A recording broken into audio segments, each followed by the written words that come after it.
If you're an NFL content creator and you're dreaming up Kyler Murray trade scenarios, just stop. Stop it.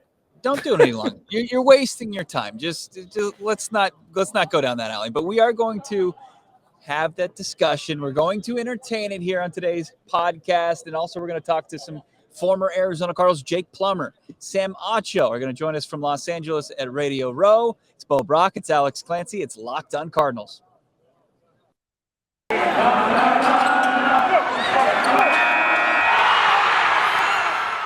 You are Locked on Cardinals, your daily Arizona Cardinals podcast. Part of the Locked on Podcast Network. Your team every day.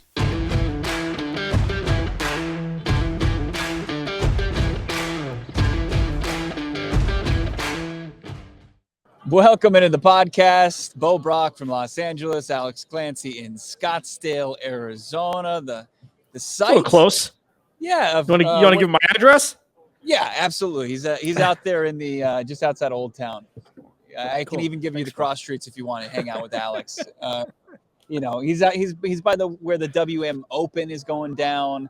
You know, people are teeing it up. PGA Tour. I'm out here at the site of the Super Bowl 56, Rams, Bengals. Alex and I are going to finally give our Super Bowl predictions on today's episode, but we're continuing to follow this story about the Arizona Cardinals franchise quarterback, Kyler Murray, and him purging the Arizona Cardinals from his social media. What should we make of it? Even, the most respected Cardinals reporters are like, I don't know. I don't know what to say about it. I don't know what, I saw Kent Summers is like, I don't know I don't know. It was fun for me today, Alex, because I talked to Arizona Cardinals, Arizona State, Sun Devils legend Jake Plummer, and trying to explain the Kyler Murray situation to him, a guy who probably has like 10 minutes of screen time on his phone. I know he's on Twitter at Snakes Takes, but he's not a guy that is spending his time scrolling social media on an iPad on a device of any type. So to say, hey, this is what's going on with the guy who's now the quarterback of the franchise that you were the quarterback for. That was fun. We'll have Jake's answer, what he thinks going on, what Kyler should do, what the Cardinals should do. Sam Acho played linebacker. He was drafted by the Arizona Cardinals in the 4th round out of Texas. He played 4 seasons during the Bruce Arians era. He's going to give his thoughts on Kyler and K1 in that situation. It's going to be fun to hear from those two guys here on Radio Row in LA. But let's continue to just feed the insanity beast, Alex. You said that because we went through a couple trade scenarios yesterday, and I think there was one that you and I were intrigued by, but let's not even do anything because of the situation going on with Deshaun Watson. Just a complete disaster. Don't even touch him in any capacity. Kyler Murray is a way better option at this point. So there is no tradable option for the Arizona Cardinals. What have you seen since we did yesterday's podcast? I mean, there's CBS Sports is they're out of their minds with the mock draft that, sending Kyler Murray to Cleveland for Baker Mayfield and the 13th overall pick and more. It's just, here's the thing. Well, you know what? Let me ask you, and I'll answer myself, and let me ask you, let's do it this way. Is there a situation, aside from Kansas City trading Patrick Mahomes for Kyler Murray, where it would benefit the Cardinals to trade Kyler Murray? Now, my answer is no. Obviously. And the reason why is if you bring in a guy of the same amount of talent, you're still going to have to deal with the front office. Like, it's not like it's a whole ecosystem that's icky here, for lack of a better phrase. It's not just Kyler's underperforming.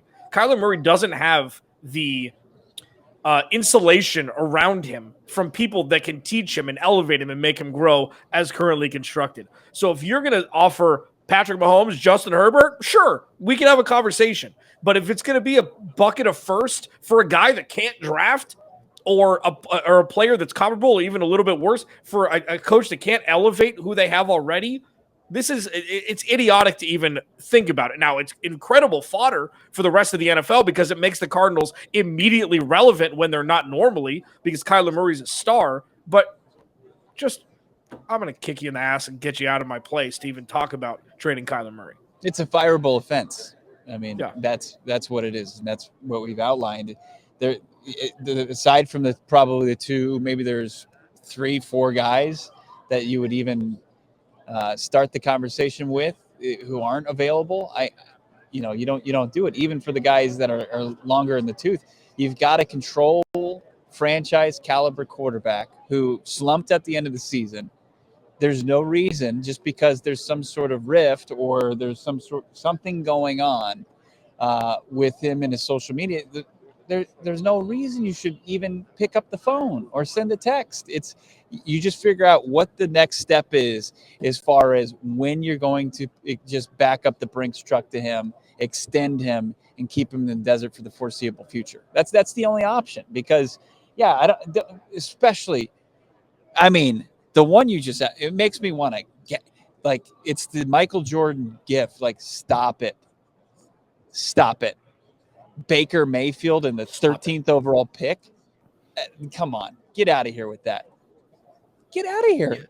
And this isn't even like a homer thing where it's like you're holding on to Jimmy Garoppolo or Trey Lance or, Russell Wilson. It's like this guy is at the beginning of his journey.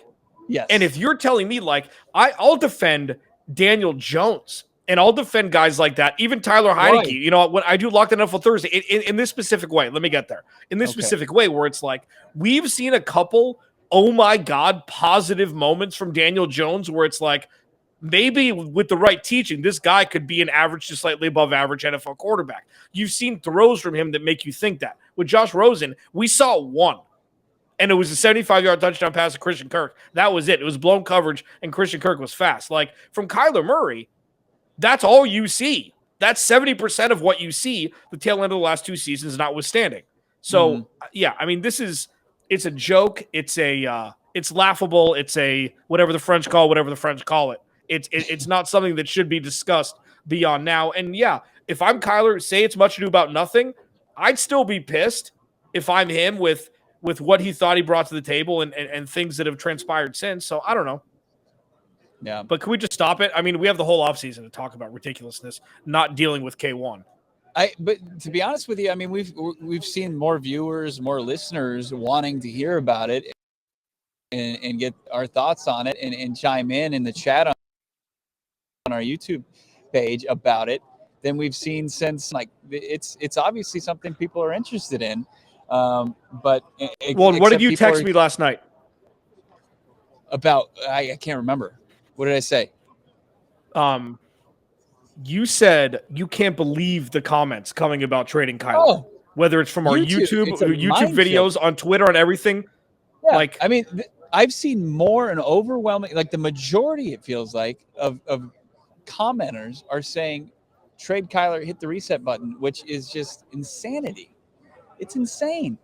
It's like completely losing any kind of idea of where this organization has been and position has been historically for this team. How hard it is to find a guy to play the position, the level that Kyler Murray is capable of playing it. I mean, you're taking a slump at the end of the season, and you're saying this is who he is, even though he's got an entire resume. He's been to the Pro Bowl two times out of his 3 seasons, and he's got a Heisman Trophy on his mantle. He's the number 1 pick, but you to see what's on the other side. You're ready to see which grass is greener than Kyler Murray. Yeah, no, it's true. And yes, not perfect. Yes, got a lot of learning to do and a lot of growing to do, not only in the leadership role, but look at what we saw on the Dan Patrick show, okay, where he wouldn't talk. He was looking at his dad. He wasn't answering, and he's become a leader. Like I remember the moment it was asking, and we've talked about this. Yeah. It was asking during the offseason after his first year when they were asking if players were going to kneel, and it didn't matter what he said about that answer. You just heard bravado in his voice that you hadn't heard before. And he's grown. It's not easy just to become a vocal leader when you really have. He's led by example. He's always been the best player on the field. Yeah, I just having to go through this for the first time. I do think that he's got a lot more room for there. Yeah, I agreed. His ability to communicate, no doubt about it. I mean, that's going to be something that he's going to have to take major steps forward and quickly. In order to take the steps necessary as a player, the caliber we think he's capable of becoming. But, that's the leadership thing. I think that people have the questions are fair at this point with that. So Kyler Murray saga continues. You're going to hear the thoughts from Sam Ocho. You're going to hear your thoughts from Jake Plummer. Can't wait to get those. And we're going to give our prediction as far as who we think is going to win this football game on Sunday. Are we full bore against the Los Angeles Rams? Do we want it to be deemed a failure that they didn't win the last game of the season? With what they've put in, their chips are all in the middle of the table, and they're an NFC West foe for the Arizona Cardinals. Do we need the Bengals and Joe Burrow to shock the world another week here? It'd be the third straight week that they've done that. We'll give our predictions as far as that goes. This episode of Locked On Cardinals, it's brought to you by our friends over at Get Upside. Just download the free Get Upside app. Use the promo code touchdown to get 25 cents per gallon or more cash back on your first tank. Jake Plummer, Sam Ocho, let's talk to him. It's coming up. Let's talk more about Get Upside real quick, Cardinals fans, because everybody buys gas. Everybody needs to know about Get Upside. Our listeners are earning cash back for every gallon of gas every time they fill up. Just download the free Get Upside app, Google Play, inside the App Store, and if you use the promo code touchdown, 25 cents per gallon or more, or 25 cents per off your next per gallon on your next fill up cash back. Don't pay full price at the pump any longer. Get cash back using Get Upside. Just download the app for free. Use the promo code touchdown, 25 cents per gallon or more in your first tank. Some people who drive a lot, they're making upwards of $200-$300 cash back, no catch. And you can cash out anytime. No catch. Just cash out to your bank account. PayPal, e-gift card, Amazon, other brands. Download the free Get Upside app. Use the promo code touchdown and get 25 cents per gallon or more cash back in your first tank with the code touchdown. Alex? Here's the thing. Bet Online has got you covered also. Okay. You got gas from Get Upside. Bet Online's got you covered for exactly what you think they have covered. Okay. This season on Bet Online, they have more props, odds, and lines than ever before, as we're, 72 hours away from the last football game of the year. Damn it. BetOnline.net remains the best spot for all your sports scores, podcasts, and news this season. And it's not just football. BetOnline is up-to-the-minute info on pro and college hoops, NHL, boxing, UFC, along with live real-time updates of current games. Don't wait to take advantage of all the new amazing offers available for the 2022 season. Bet Online, where the game starts. We're out here, Radio Row, Los Angeles site of Super Bowl 56. It's Super Week, brought to you by Get Upside. There's no better place for that coverage for the big game than the Locked On NFL podcast. Locked On Bengals, Locked On Rams. They're in LA all week covering the game. And Alex, today I was fortunate enough to catch up with a pair of former Cardinals. And the first guy we talked to was Jake Plummer. And he talked about his teammate, his friend, Pat Tillman. We are approaching, this is insane, Alex, 20 years since Pat Tillman walked away from the game and millions of NFL dollars to enlist. And he ultimately made the ultimate sacrifice. We talked to Jake Plummer about that and asked him about Kyler Murray. And also we talked to Sam Ocho. Here are those two interviews from Radio Row in Los Angeles. You were drafted by the second round. Some interesting storylines coming out of there from their franchise quarterback now, Kyler Murray. Are you up to speed as far as what's going on? I'm sure a lot of people, if they looked at Jake Plummer's screen time, would be envious. It's probably like 15 minutes compared to a lot of people who are in the hours. Do you understand what's going on with Kyler Murray? I don't dive into the rabbit hole that often, but I get little bits of information fed to me, and Mike Silver kind of filled me in on what was happening. Mostly it's just, it's the new generation that we're dealing with, that kids that have been on these devices, that's how they communicate. So I don't fault him for, I guess, unfriending the Arizona Cardinals on social media. But I just think if he has an issue, the best thing to do is to go talk to Mike Bidwell. Mike's a guy that was around when I was there. He had lunches with me where we'd go and we'd talk about what could we do better. He'd ask me, what can we do better as an organization? What should we do for the players? And I would tell him straight up how I felt. So there was an honest, good, trusting relationship there. And if you're the face of that franchise, then go make sure that relationship's there. Don't go through your dad or your mom or your agent or your other. Go face to face with the person that's signing your checks and say, hey, I don't like what's going on here, or hey, I would like this. And if you mean something to them and they understand your value, then they'll do it. But if you just do it passive-aggressively through social media, I think it's kind of a weak attempt at standing up like a man. It's going to be 20 years in May that Pat Tillman walked away from the game and enlisted.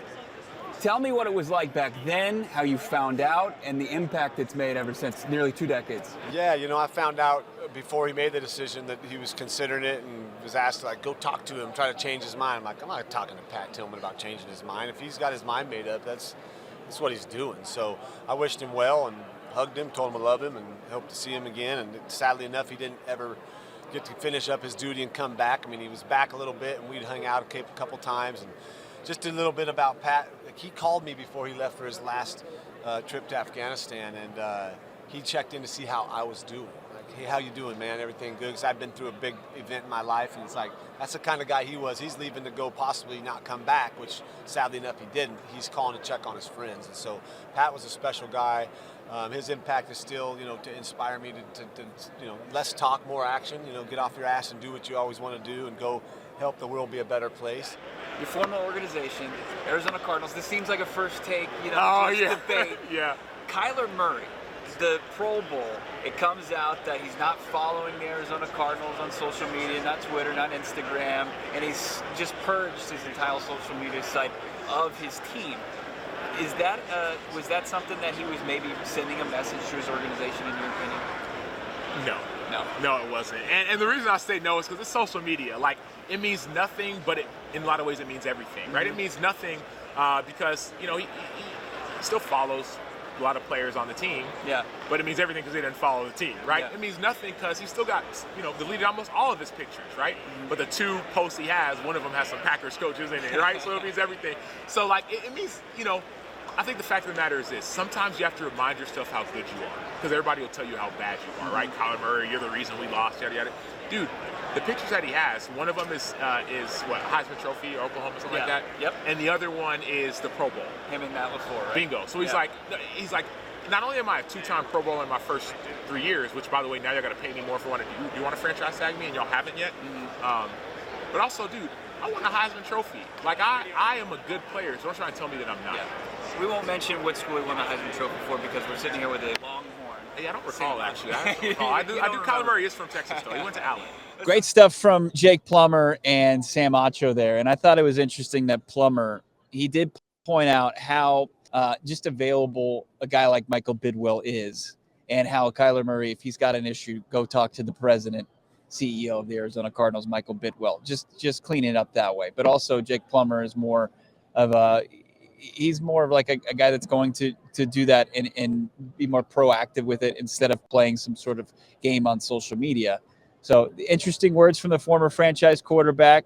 Sam Acho didn't seem to buy that much into what was done on the day of the Pro Bowl, where Kyler Murray purged his social media of the Arizona Cardinals. And we did notice that. Did he ever follow the Cardinals? Did we ever confirm that? No, but by all accounts, I think Kent tweeted out that he didn't, but who cares? No, I don't believe, not 100%, but I believe I saw Kent Summers of AZ Central say that he didn't. All right. Okay. Bo Brock, Alex Clancy, we've got our Super Bowl predictions.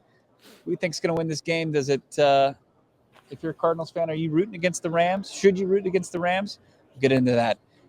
Built Bar, best tasting protein bar on the planet. It's February, and a lot of us, our New Year's resolutions are in the rearview mirror, but mine, it's still intact because I've got that secret weapon, and I'm talking about Built Bar. We're tasty and healthy. Those worlds collide for this delicious protein bar. It's unbelievable. They're covered in 100% chocolate. Have you tried the puffs? My God, the puffs are unreal. Protein-infused marshmallows, the things that science is bringing us. They took a marshmallow and they infused it with protein, and then they covered it in 100% real chocolate. The puffs, they're fan favorite, incredible flavors, yummy, cinnamon, churro, coconut marshmallow, banana cream pie, so good, and you get all the nutritional benefits you would get from a protein bar and then some. Most Built Bars, they contain 130 calories, 4 grams of sugar, 4 net carbs, 17 of that muscle-packing protein. It's unbelievable. And guess what? In the new year, you can keep that resolution of keeping on budget by saving yourself some cash on your next order. Go to Built.com. Use the promo code LOCK15. That's the promo code LOCK15 for 15% off your order at Built.com. Bo Brock, Alex Clancy, last show out here from Los Angeles, Radio Row, has some great guests. Big time thank you for everybody that stopped by and talked to us. How's Check that out weather? all those. Unbelievable. I mean, I don't know. It looks like I'm seeing all the videos and the content coming from the Waste Management Open out there. It looks beautiful out at the TPC in Scottsdale. It's tough to decide where you would rather be, but out there on the golf course with maybe a beer, that'd be tough to beat. Yeah, or wine cooler for you. Thank you. Yes. You'd Yeah. love them. Anytime you can take a shot, you take one. That's great. So we got our thoughts from Macho and Plummer. We are, as you mentioned, just about less than 72 hours away from this game. Have you made a decision on who you think is going to win this game? Yeah, I think it's going to be the Bengals. And I think it's going to be the Bengals because, I mean, I'm not going to say he's going to win Super Bowl MVP because he usually goes to the quarterback, but I think T. Higgins is going to have a monster game. And the reason why is they're going to bracket Jamar Chase. And Jamar Chase, in a race, T. Higgins would blow by Jamar Chase. Like, T. Higgins is drafted. Remember, wide receiver, first round. Drafted. Second round, No. I can't remember. Either first or second. Second drafted by the team, and it's worked out. What's that like? Is he over 6 feet tall? I don't know. Well over. Yeah, I mean, yeah. Well, did he go to UMass? He didn't go to UMass. I think he went to Clemson. That's right. Yeah, he went to in FBS school. Yeah, I think Tegan's gonna have a coming out party. And listen, what's made you think that you can't trust Joe Burrow at this point? And I know it's only been a couple games. I know it was college. There's many reasons why you haven't been able to trust Matthew Stafford, whether they're fair or not. I mean, I think the Bengals win outright, personally. Close game? Yeah, I mean, I would love to see Evan McPherson really just finish off the Adam Vinatieri just Parent Trap or whatever the like he's become Adam Vinatieri already. Yeah. Like he's got the juice already. And I would love to see, 27-24 Cincinnati or something like that. Man, it sickens me that you said that because I made the same prediction earlier today.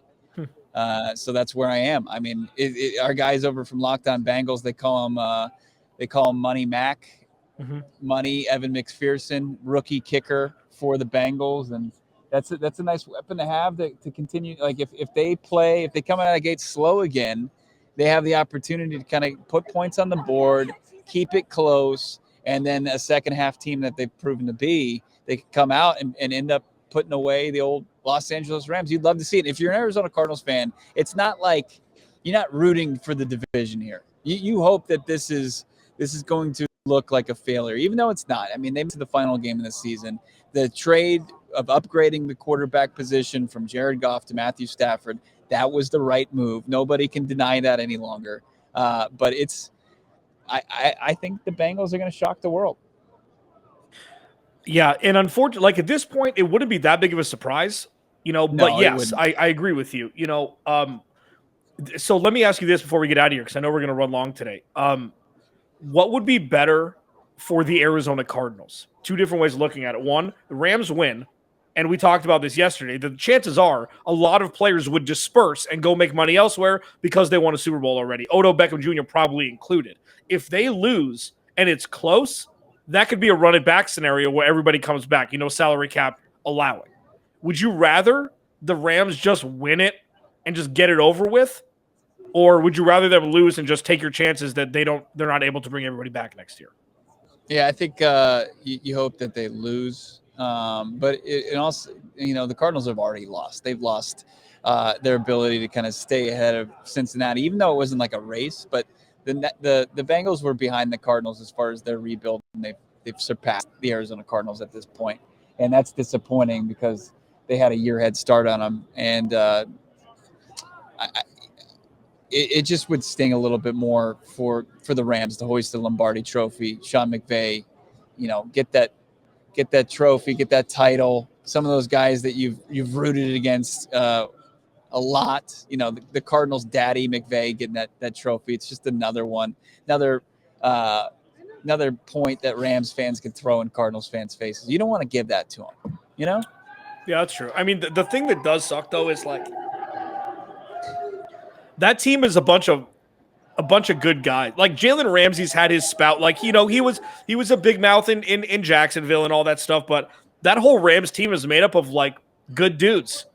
All of them. Yeah. So if they win, it's like, Cooper, how are you going to get mad at Cooper? Are you going to get mad at Matt Stafford for losing? Like, it's not like the 49ers where the fan base and everybody, it's like this bravado when they've been terrible and they're still getting it all. It's like, yeah, Sean McVay's loud, but he's a genius. So it's like, if they win, it makes sense. I don't know. Like, I think you're right because they don't have draft picks regardless. So even if they do lose, they're going to have to trade off a bunch of assets to recoup some of those draft picks that they don't have. Yeah. So, yeah, I think they're on the side of losing. Core in place. I mean, the one thing is their core is there to stay. I mean, they've got AD locked in. They've got Stafford, who's 34. You know, they've got Cooper Kupp. They have Jalen Ramsey locked in. And then they've got a pretty young roster, shockingly. Like it's in the, I think, top 5 is one of the youngest rosters in the NFL by average age. I mean, so they're not like it's kind of a misconception. They've got a roster that they can continue to bring in talent, high tier, like top tier talent, just like they did this past season. I mean, at some point the wheels are going to fall off, and these guys, a lot of their big heavy hitters, their production is going to fall off a cliff. But you know, as of right now, they're still going to be in the mix beyond this year. Yeah, and I mean I'm looking right now. I mean, they have Stafford for one more year, but like say Cincinnati just blows the roof off and Matt Stafford gets picked 3 times and they get blown out, have that conversation next year about bringing him back. You know, like that's the best situation possible. And not only like, it's kind of like a win or lose thing. Like Stafford, if he plays terribly and turns the ball over 2 or 3 times, and even if the Rams still win, but it's because of the defense, that's still a conversation you're going to have next year. But the ideal situation for the Cardinals, 100%, is the Bengals win in convincing fashion, and they turn Matthew Stafford over twice or something like that, and he plays terribly. So your predictions for the big game in the page here. Thank you. If you haven't subscribed to Locked On already, do so today. Great content coming your way. Season long free agency is right around the corner in March. And you know the Cardinals, they're always active before free agency. The only place that you're going to get breaking news, Locked On Cardinals. Make sure you're following along on Twitter at Locked On AZ Cards. Follow Alex at Clancy's Corner. Me, Bo Brock at Bob Rackies is the way to find it. Thanks for making us your first listen. Now make our friends over at Locked On Bets gearing you up, helping you build your stack for your boy Q and Lee Sterling. Locked On Bets, make it your second listen. Enjoy the rest of your Friday. Have a great weekend. Have an incredible Super Bowl party, and we'll day.